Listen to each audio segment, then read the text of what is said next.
Hello and good afternoon, everybody. It's 5 o'clock here in the UK. Good, good, good. I hope everybody is so well. We have got Beth Penfold on today. When she, she should be here in a minute. So we'll just wait for her. I hope everybody is well on Bank Holiday Monday and you're doing okay. And what you've been up to, tell me what you've been up to. If you want to message us, please do. And it'd be good to hear from everyone and everybody. So, if you've got any messages, please contact us.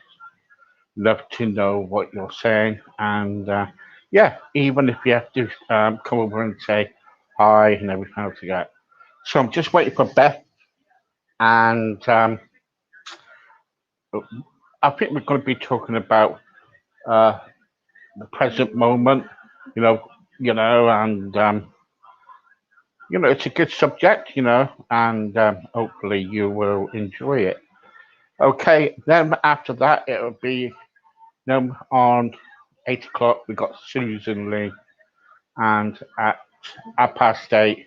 Apparently you sent her the wrong link. It's got my smart message on it. All right. Okay. Okay. So. Okay. So what I'm going to do, I'm going to send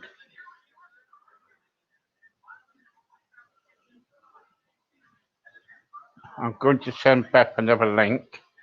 So if you just bear with me. Um,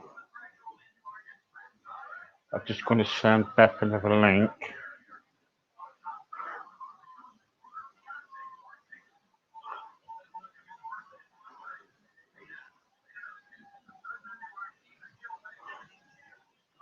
And that was my fault, guys. So just waiting for Beth. What I did was I sent Beth the wrong link. So there you go. And Hello. that was my fault. Sorry about that. No problem. So just waiting for Beth. What I did was I sent Beth. Now getting some feedback now, am I? So there you go. Okay. Right. That might. I was playing you live on Facebook, and I was like, "But where's me?" Right. So we're live. It's all good. Fab. Sorry, I got the link for somewhere, gone wrong somewhere. So sorry about that. I think I sent Mark yours. Then you did. Anyway, so he may have mine. Just to be aware for later on. So this doesn't. Yeah, I'm going to sort that out afterwards. Okay. Bank Holiday Monday. See, Beth, I asked you earlier what you wanted to talk about, and you said to me about being in the present moment, and said about that. We've been working on that as a subject on this podcast now for the last 2 weeks with somebody else, and it's been really, really, really interesting. Um, tell me, about what is it to be in the present moment? Well, I hope I'm not going to repeat anything. I'm sorry. I don't think I've seen that specific guest that you're referring to. Who is that you've been working with? She's called Emily. Oh yeah, Emily. Yeah. Yeah. Okay. Yeah. Well, so the reason I wanted to talk about the present moment is that I'm having to do quite a lot of it at the moment. To be honest, I'm going through quite a bad time. I'm really struggling at the moment, and I've gone back to something that was incredibly useful for me when I had depression and I had anxiety, and it was very much the first step towards my recovery. So I first heard about being in the present moment, or mindfulness, as it's also known. Present moment awareness, it's also known as. I first heard about it from when I was living in Oxford. All the GPs in Oxford have been trained in mindfulness, which is present moment awareness. And they recommended a course by one of the leading experts in the field, really, who's called John Kabat-Zinn, and he's been running a program at the Massachusetts Institute of Technology, which is world famous elite organization called the Stress Reduction Clinic. And it's so well respected that, as I say, the NHS now recommends it to patients with anxiety, depression, stress, anything like that. So, I'm going through a really trying time again. So I've gone back to those things. And really, I'm sure Emily's explained this, but the way I see it, because I've got quite a logical brain, and I feel that the problem with mindfulness has been that it's seen as a sort of hippy dippy esoteric thing, when in fact it's just simple science, right? So the reality of life is that all we have is this moment and this moment and this moment. And the first moment I mentioned, that's now in the past, that's gone. There's nothing I can do to change that moment. And the moments that are coming in the future, they don't even exist yet. So obviously there's nothing I can do to change those things. All we actually have is now. That's the only reality that actually exists.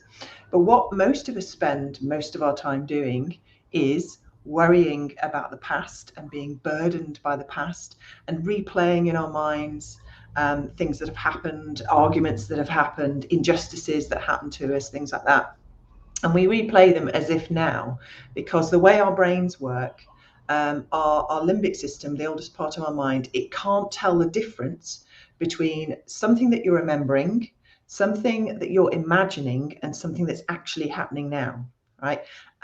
So it thinks that anything that you're replaying in your mind from the past is happening now. So that often causes us to feel the feelings that we experienced in the past. So if you're rerunning an argument or something, you might find yourself starting to feel a bit aggressive again, like you did then. Or if you lost a partner, either through grief or heartbreak, as you think back to that time, you start to feel those feelings again. And it's exactly the same with the future. The future doesn't exist yet, but so many of us spend a lot of our waking time worrying about the future or dreaming about the future. Either thing is spending time focusing on something that doesn't even exist, right? Because it hasn't happened yet. But we spend a lot of time doing that. And again, because your brain can't tell the difference between whether you're remembering something or imagining something, if you're worrying about the future, something negative happening, then essentially that worry, that concern, that stress state comes up for you. And in fact, anxiety can be defined as focusing on what you don't want to happen in the future. That was something that really made sense to me. So the thing is that we spend most of our waking time, and this is just all humanity and how culture has been developed, most of our waking time either thinking about something in the past or worrying about something in the future, right? And we spend very little time just being here now. And I'm sure Emily's spoken eloquently about that. But just in my context, I'm going through a really difficult time, and I get an awful lot from certainly mindfulness meditation, which I've picked up again. Usually now I only need to do it a couple of times a week. But now that I'm starting to feel I'm going through this difficult time, I'm starting to do a little bit each morning, just 10 minutes. And it really makes a difference, because meditation itself is one of the few ways that the brain can switch off. Like when you're sleeping, your brain isn't asleep. It's actually processing what's gone on that day. So your brain's still working. But trance, sort of hypnosis and meditation, what they're really doing is that it doesn't empty your brain. When you meditate, you can't think of nothing. It's just not possible. But what you are doing is you're focusing on one thing to the exclusion of everything else. So let's say that when you're meditating, you're focusing on a candle flame, if you need something visual, or you're focusing on, I like to hear things like sort of trippy music, or a guided meditation where someone's talking to me about something. Or you can just focus on your breathing, something physical that's going on. And by just focusing on one thing, it means that all your worries and memories about everything else, they're not in your awareness. So you're free from them for that period of time while you're focusing. And obviously the brain isn't used to this. It likes to go off and find problems because it likes to solve problems. So it's a constant sort of, you start going off and thinking about something and you just bring yourself back. And then, and you get better and better at it. And that is real calm, because you are in the present moment when you're meditating. You're simply watching that candle flame, or simply listening to each breath, or simply following along to a guided meditation. Totally agree. Because I remember sometimes I don't have a diary no more. I used to have a diary, and I used to say, right, this is what I'm booking in next week. This is what I'm doing now, and I chucked it all away because you know we're always thinking ahead of ourselves, not thinking what's happening now. Okay, and I think we're always thinking it's right. Okay, now what we're doing tomorrow? Have I got that dinner right, or I've got meat so and so? But we're not actually thinking what we're going to do now. What is the day about? And all that. And I think it's I think we've got a kind of I take it day by day now. Good. Yeah. I don't know about you. Yeah, absolutely. In fact, I shorten my window the more stressed I am. So at the moment, I'm taking things hour by hour. Do you know what I mean? Like, I knew this was coming up. So, I'm just doing this, not thinking about anything else. Whatever happens next kind of thing. And sometimes when people are really stressed, like when I'm dealing with clients who are, having a panic attack, it is literally just taking it moment by moment. It's count your breaths, or, can you, name the things that are around you, car, signpost, all these things that people do to calm down from panic attacks. They're literally taking it moment by moment, breath by breath, word by word, when you're very stressed, and that will gradually bring you down to a state of calm. So it's nice that it's a movable window, and I like the fact that you said about not keeping a diary, and just instead of worrying about whether you've got this or that right, just enjoying the day. And I first learned that on my wedding day, actually, right back in May of 2001. And I had a really lovely bridesmaid who kept coming up to me during the day and going, right, stop, just take this in, look around you, just actually experience how wonderful this day is. Because you know what it's like at a wedding. You're unfortunately the center of attention, so everybody wants to chat to you. You're constantly worrying about what the DJ's doing, or the catering, or this, that, and the other. And she kept coming up and reminding me to just stop and take a breath and look around and appreciate what was happening. And I was really grateful for that, and I've remembered it all these years, and I still use that today. I call it my stopping to smell the roses moments, and those are really, really useful, just to Yeah, I allow think you to step back and get perspective. I think we all just kind of like step back and kind of like get on with today. What's happening today, and thinking about what's going to happen tomorrow. I think my day is spent like either when I wake up in the morning, it's either like it's one okay, I woke up a bit groggy, but then I had some time for myself where I usually have prayer time for myself, so I have a Lovely. bit of prayer time. And in my prayer time, I usually say, right, okay, thank you God for everything you've done. You know, be with me today. It's not be with me tomorrow. It's being with me today. It's being with me now. And sometimes we forget about ourselves because we all have busy lives. We're thinking about right when so and so comes, or when this has got to be done, and I've got to get the tea on or the dinner on. You know what I mean? And but sometimes we got to stop and think about ourselves and what's happening now, and put everything aside.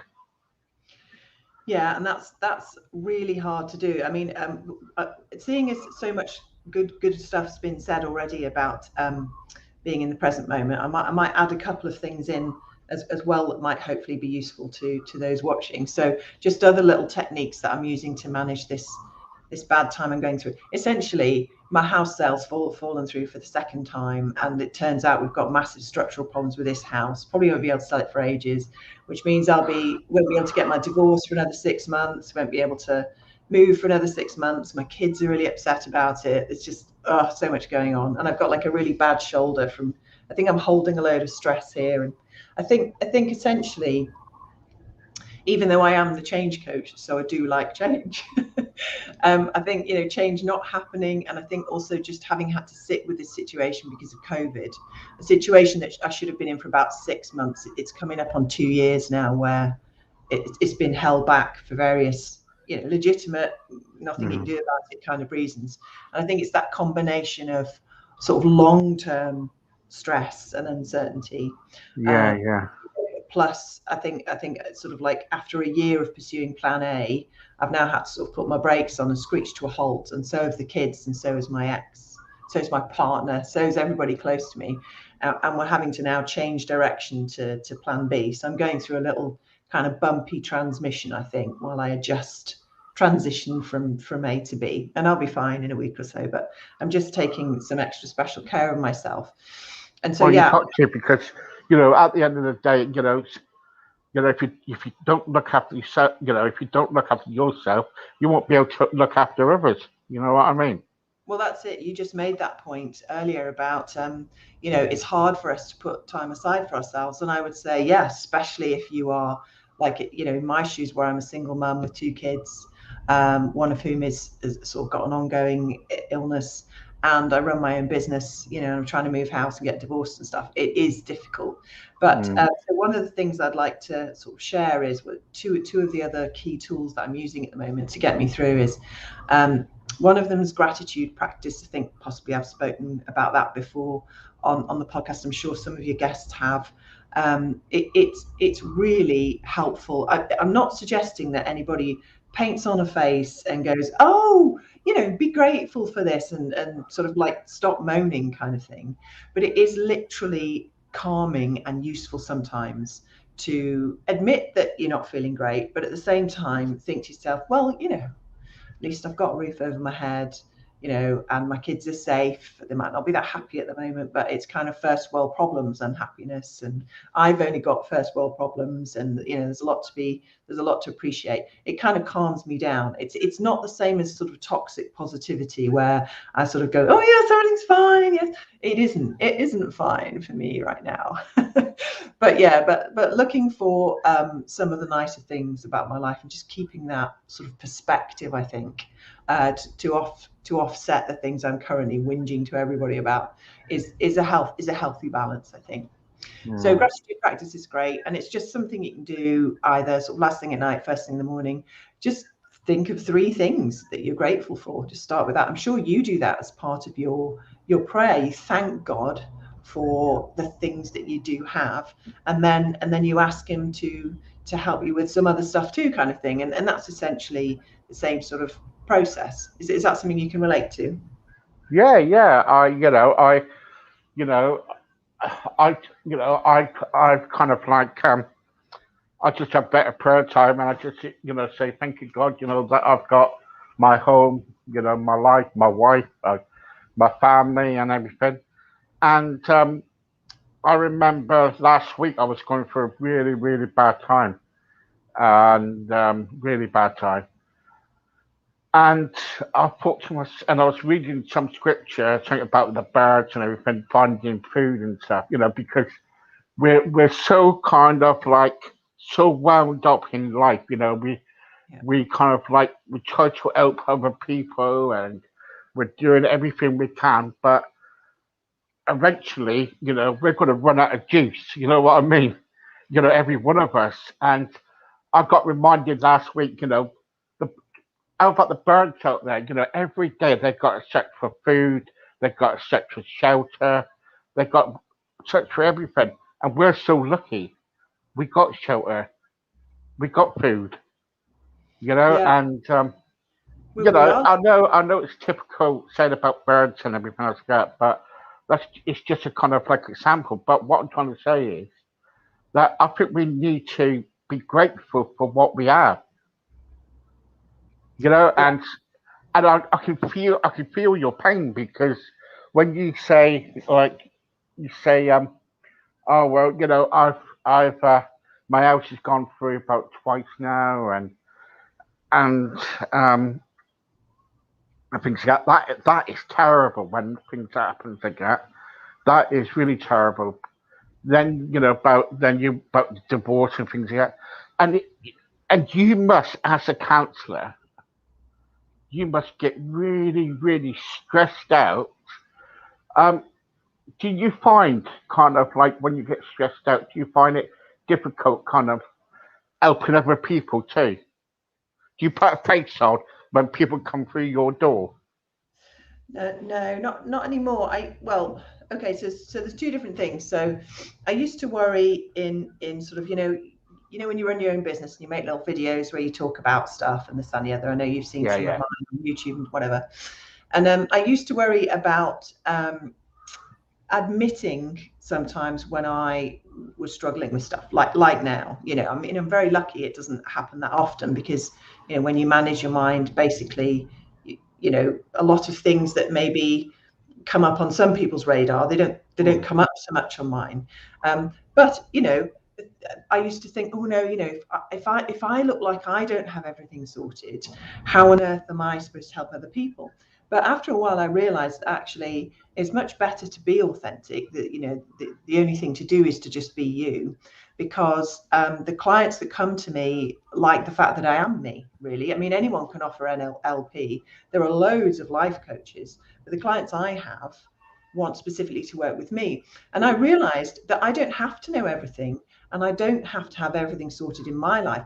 All I have to do to give really good value to my client is help my clients solve their problem. It's Mm, nothing to do with me and my problems.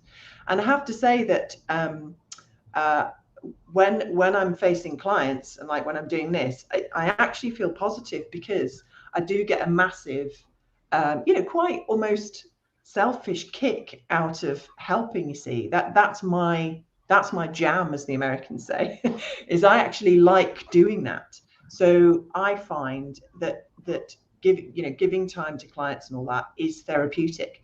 Having said that, I have to have a healthy balance. So what I've been doing the last couple of weeks, and this is suggesting another way for anyone watching, to maybe cope with difficult, stressful times and trying to make time for yourself to recover, to self-care, is I have what's called a minimum baseline. And my minimum baseline is the things I need to do each day to show up properly in my business and to show up as a mum and to show up as a friend. So like at the moment in my business, it's just seeing the clients. I'm not prepared to I don't put people off or clients off unless it's a really bad physical sort of illness mm, and I literally can't sit there and make sense to people. um, but what I've been doing is just like blocking off other chunks of my calendar, so that no other work comes in and puts itself there, if you see what I mean. mm, Because a lot of yeah. people have sort of Calendly links and all that, and I can only manage so much. So I get to the beginning of the week and then I go, right, the people who've put their appointments in for this week, fine, but that's about as much as I can manage. So I sort of block off other bits of time. Yeah, but can you imagine? I always admire you because what? Because as a single mum, Yeah. you're a single mum. You got two children. One of them's not well. Hmm. So you've got to deal with all that. You've got your business. You've got your clients coming in. You've got to face all that about counselling and stuff like that. Then you got a problem. You got a partner. Then you got your ex. Oh, oh, sorry, old man. I was going to say ex partner. Let's say that. Yeah. And and it's loads of things going on in your life, and sometimes you come across to me. What can I say? You come across to me like you you're a very nice person, but underneath, sometimes I feel that you're hurting. Yeah, I know you've mentioned that before, actually. In fact, when we first started sort of working together, and yeah, I have been stuck in this situation, as I say, for a couple of years now. So I do sort of have this undertone going on, this kind of bittersweet, this light and dark, because I have so much in my life that I am thankful for, and at the same time, the sort of the whinge part of it is that. I'm so ready to move forward with my life out of my toxic marriage and Mm, out of this house that's very difficult to maintain and I never wanted anyway, and move further on with my business because I absolutely love doing it. It's taken me nearly 50 years to work out, how to make a contribution, what I'm really passionate about, how to do that. And I started this business in 2018. And it's been a bit frustrating because it's been sort of one thing after another. So my son became ill, and obviously he comes first. So I didn't build it much in the first year or so because I was supporting him as lots of appointments and things. And then COVID happened. So I just started to build up a few clients, and then obviously COVID sort of it made me go on Zoom. So in a way, that was a gift in a way, because it forced me to get clients from Zoom as well as in person. So, but yeah, that I was running quite a lot of like coaching groups and stuff at like local community centres and stuff like that. But all of that just stopped, So it's just been sort of getting through and dealing with that. And then obviously we tried to do the house sale. That's taken up most of this year and fallen through twice. And now we found, as I say, there's a big problem with this house, a structural problem, which is going to take a lot to fix. So we might be stuck with a sort of white elephant house, who knows. Tune in next week, folks. But yeah, so so I think it has taken its toll. And I think when we started working together in February, I'd already been doing sort of over a year of it, really, of this sort of trying to move forward. Well, a good couple of years, since the beginning of 2018, I've been trying to move forward and reshape my life, and I've just not been able to. And that's just sometimes, that's how it is for people. Maybe it's an illness, or a bereavement, or maybe it's money issues or whatever. But I think a lot of us feel that we know we're capable of more, or that we really want to be in a different situation. We really want to make a change, but for various reasons, it's just not possible. I mean, you can't think your way out of COVID, can you? I mean, that's a real thing, and all you can do is make the best of it. So yeah. Are you sort of a person who wants things now? Yeah, I'm not very patient. Yeah, that's something I've had to work on, actually. That's still a learning area for me, is being more patient. And so yes, I think you make a very good point, because a lot of the frustration I feel probably is my own impatience, And again, that's why I've gone back to the meditation, because my body with this, really bad shoulder is telling me that I'm obviously, although I've not been feeling the stress consciously up until the last couple of weeks, I've been feeling it physically. And so it's time for me to chill the hell out with some more meditation and absolutely calm down. I think you need to. I think what you need to do is to go be in the present moment and do some exercises, like me the other day. I think Emily will forgive me if she's listening on the radio. But the other day I was there doing some exercises with her, and she's saying, "Now close your eyes, Steve." Don't forget on a busy day, gosh. And all of a sudden she said, "Right, we're going to close our eyes for about a minute or so." So I was closing my eyes. Next minute I was going, and she said, "Are you all right?" And I was like falling asleep. And she said, "Well, you did tell me to be in the present moment, didn't you?" So but we can all laugh about it and everything. But the trouble is, someone said to me the other day, they said, "Steve, my home was falling through." Someone like yourself, they were saying it to me. Apparently, I don't know, they didn't like the house in the end, so they just gave up. And they were telling me, they were saying the house was falling through, and it was going to be okay. I was going to move and buy another. And next minute, someone said to me, "Oh, start laughing about it." I thought to myself, why are you saying that? And she said, "Steve, that's all I could do is just laugh." Yeah. Fair enough. Absolutely. It's a fairly healthy way of processing your emotions, laughter. So if that was right for her, then absolutely, yeah, good for her. Yeah. What's it been like for you? Because you come over to, I'm so sorry, but since I know you since February, you come over as a person who is jolly and everything. And I can feel it that you are really, really stressed. Yeah, I mean, both things are true, and I think it's possible. I mean, people are complex, aren't they? And my happiness is genuine, and my sort of issue is genuine, and I've been lucky, I think, because most of the time, really only up until the last couple of weeks when the house sale fell through again, and I'd found somewhere really nice that I wanted to move to and all that. Only in the last couple of weeks have I really started to feel quite low, So yeah, because the thing is, we've all got, as my nanny used to say, we've all got our crosses to bear, and those are the things that make us grow.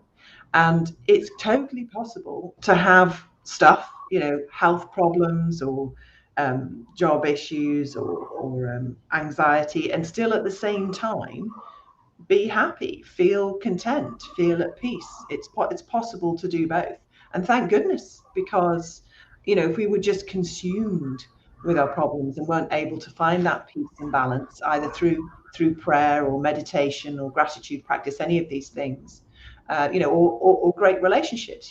For some people it's going out with friends and having a good time. So for some people it's going and playing sport, running, all that sort of thing.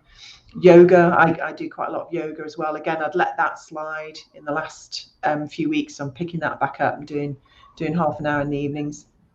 And so these are all ways of finding balance, because life isn't perfect. Are you a pleaser? Sorry, we're supposed to be talking about the present moment, aren't we? Are you a sort of a sort of a person who is pleasing? Do you like to please everybody?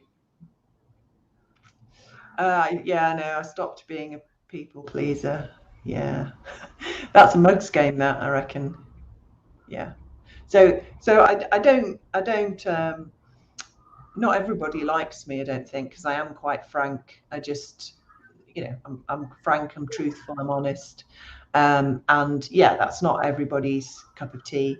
And Well, I've found that learning to say no has been extremely positive for my mental health. And I teach some of my clients to say no as well. It's called having healthy boundaries. that's what I'm doing tonight with Mark. Oh, really? Is it hard to say no? Yeah. Oh, wow, cool, yeah. It But is the hard. trouble is though, see, um, I'm not trying to be funny. When I first met you, right, I thought, oh, here we go. What does that A mean? Oh, posh, here we go. very posh, very frank, and I thought, oh no, I'm not going to cope with that. But the trouble is, though, Beth, you are frank. You tell it. You tell people what it is, and that's what I like about you. And the trouble is, in life, especially culture and trying to help people, if you're not straight with people, then how can you help them? You've got to be honest with them. Yeah, You know, you absolutely have, and I am. And going back to what you said about, I seem to be a mix of happiness and sadness, or however you describe that sort of undertone. Yeah, because my personal philosophy is that we're not here to be happy. We're here to learn and grow. We're here to experience everything. And at the moment, I'm experiencing the whole house sale falling through and all that. And so it's fine to not be happy. It's okay to not be happy. It's okay to feel stressed and feel sad and feel angry and stuff, as long as you're not like that completely sort of all the time. As long as it's not allowed to predominate.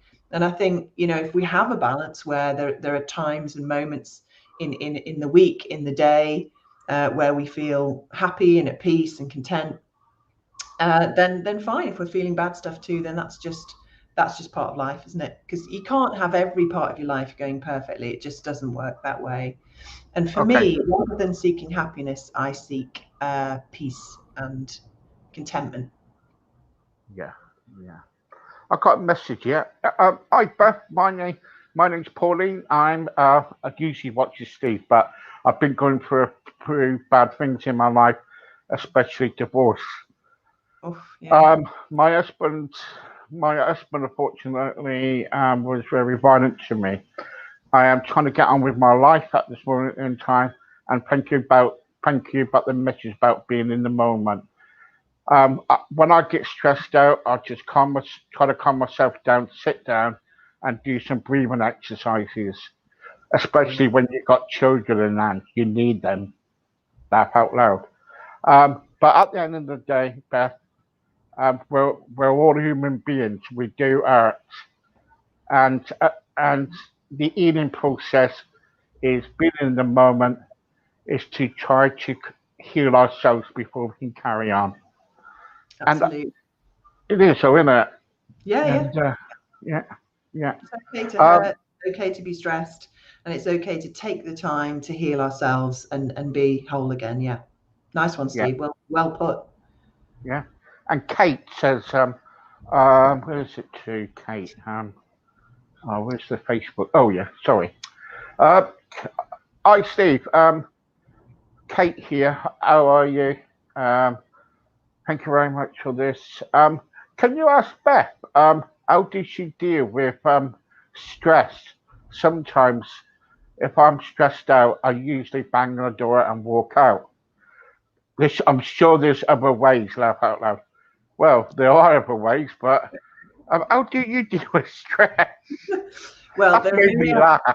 Yeah. Okay. So there are myriad ways to deal with stress, and the first thing I'd say is, is banging a door a problem, right? Because if you, for instance, just live in a house on your own, then slamming a door or banging a door or whatever, it doesn't necessarily have to be a problem. And if it works, then fine. If it doesn't work, then ask yourself, um, You're that doing this something stress. wrong. Sorry. You're doing something wrong. Yeah.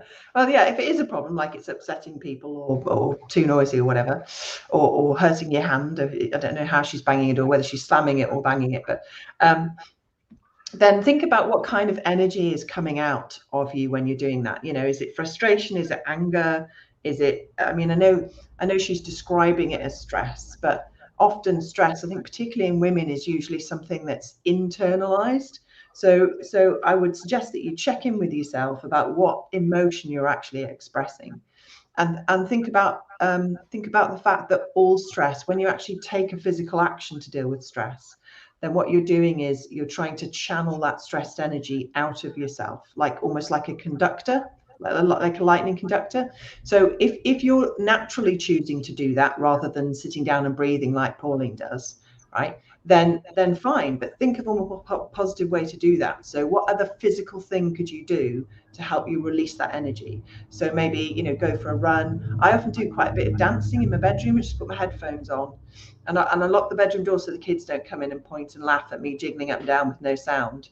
And I just turn the tunes up really loud in my ear and just have a good bop, for 20 minutes. And that gets my energy out, my sort of nervous, stressed energy. So maybe just find another way of releasing the energy that's coming through your hand, and banging on the door, or slamming the door. But there's loads of ways to do it. Just Google how do I, tips for managing stress, or Yes, tips for channeling energy in a healthy way, something like that. yes. Or tips for slamming the door. Like, Yeah. like Slamming the door is not great. what Steve used to do when he was younger, looking for attention. That is a sign of looking for attention. That is. Yes, yes, it could be. Yeah. And I think we've all done it from time to time. But if it feels like a problem, then absolutely find another way to have that physical release. Yeah, that's it. Yeah. Make sure you take a screwdriver with you just in case it falls off your hinges. Um, um, but the trouble is, before you go, about being in the moment, Mm. can you give some people some tips what they need to do? Because if they kind of like finish an hard day at work and they just come back, they've got the kids, they want to go out and play, and you don't feel like doing anything. How can someone with children like yourself be in the moment? Well, first of all, yeah, if you do have a chance for calm, even for a small amount, I'd certainly second what Emily's evidently said about sitting down and taking some calming breaths. But otherwise, you can be actively in the present moment, like, I was at my wedding, and I often am with my kids, is that I've basically learned, I've sort of trained, like a little voice at the back of my head that kind of, it sort of steps back and commentates on what's happening, right, so let's say I am taking the kids to the Trafford Centre or something, and we couldn't park near the beginning of the Trafford Centre is a big shopping mall in Manchester. Yeah, I We know. couldn't. I've been there. Yeah. Oh, yeah, okay. And it was raining and all that, and we all rushed into Trafford Centre, all like, oh gosh, that was a big fuss, that was a big stress. And at a point like that, I sort of go to myself, yeah, but here I am with my two lovely kids, and we've got money to spend on things we don't really need in a shopping centre that's nice and safe, and isn't this great, kind of thing. So it's just like stepping back and commentating on what's happening in the now, because the now is your reality. That's all you've got. So it's getting used to saying, so I could say to myself now, so here I am speaking to some great people, sharing some time with Steve, hopefully giving some value, right? And me just saying that to myself, that actually gives me like a warm feeling inside, my heart. So just kind of as if you were a commentator, like a football commentator on your own life. Just kind of step back and say, oh yeah, but actually right now what's happening is, and it might be nothing, it might be what's happening now is I'm sitting in bed and I'm feeling all nice and warm, and or sometimes you can state negative things too, because whatever's happening is happening, and that's okay. There's no point in judging ourselves and trying to make everything positive.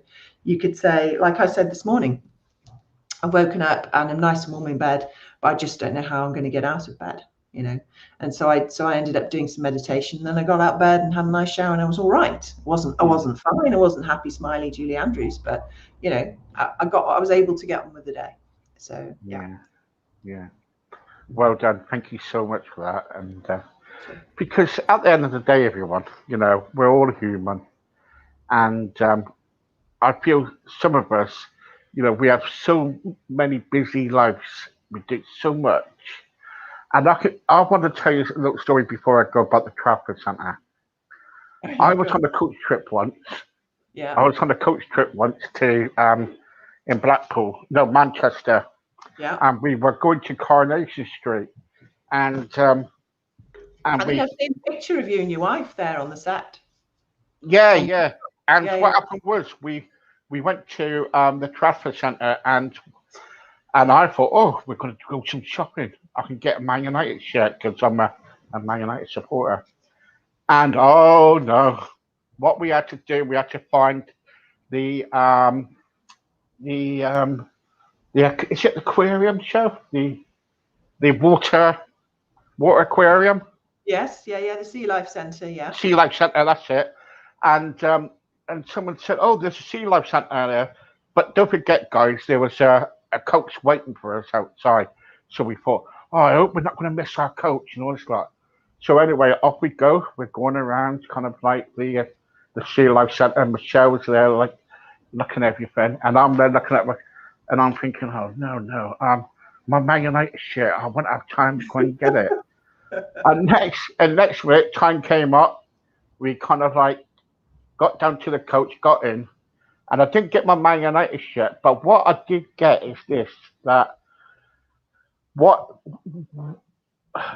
happened to me was this: that sometimes we don't get what we want to get, but if we spend just some time chilling out and trying to enjoy ourselves, we can get more than a Man United shirt, and all we can get is love and kind of like respect really for each other, because it's so hard these days to get either of them really, Beth. Yeah. You know what I mean? That's a great story, yeah, and a really good point. Absolutely, yes. It's quality time, with your partner is never to be undervalued. It's always you get back probably just as much as you put in, probably more. So it pays huge dividends, doesn't it, to spend quality time with your partner. It depends what kind of partner it is. Yes, assuming you have a healthy relationship. Yeah, it depends what kind of partner it is, and but there you go. So there you go. Thank you, Beth. And and just chill out, Beth. Go to the sea life centre. Go to the dolphins and the little fishes. Yeah, and get your partner to give you a massage on your shoulder. Get Thank people you. to look after you for a change. Yeah, I'm getting better at asking for that, getting better at saying, I'm not great, I need this, and for the people that love me to do that. And that's, again, that's a hard thing to do, but a really important lesson to learn. And, you know, when I have down times and I learn all these lessons, I then feel authentic helping others to learn how to do this, you know, my clients. So yeah, I know all the stuff that I teach to my clients works because it works with me, and I'm just an average Joe. So yeah. There you go. After all, you know, you're just human. Beth, thank you Exactly. so much. Thank you guys for listening. Don't forget, I'm going to be back later for Susan Lee. Next, then Mark. That's going to be funny. I've got some wind-ups for it. If you watch it, you just watch tonight. It's going to be funny. Yeah. So I will see you later. Bye bye, Beth. All right. Bye.